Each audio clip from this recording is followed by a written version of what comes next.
Appel au calme, condamnation et grands absents, c'est le bilan du 11e sommet de suivi de l'accord d'Addis Abeba pour la paix dans l'est de la RDC.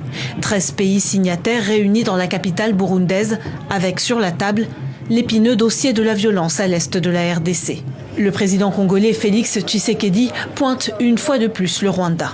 La République du Rwanda qui, sous couvert du mouvement terroriste du M23, pourtant défait, et qui l'a ressuscité, s'est donné la liberté d'agresser et d'envahir une partie de la province du Nord Kivu en République démocratique du Congo.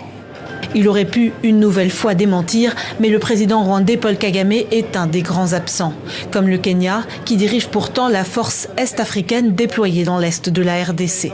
Arrivé à Bujumbura ce vendredi, le secrétaire général de l'ONU appelle donc encore une fois au calme. Je réitère mon appel envers tous les groupes armés.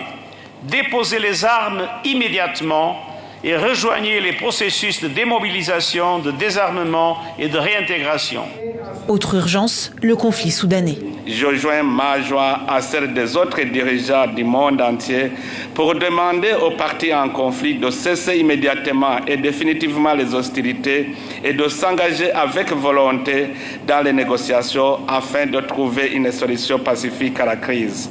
Alors que l'accord d'Addis Abeba fête ses 10 ans, le président de la Commission de l'Union africaine déplore que l'Afrique reste marquée par des conflits.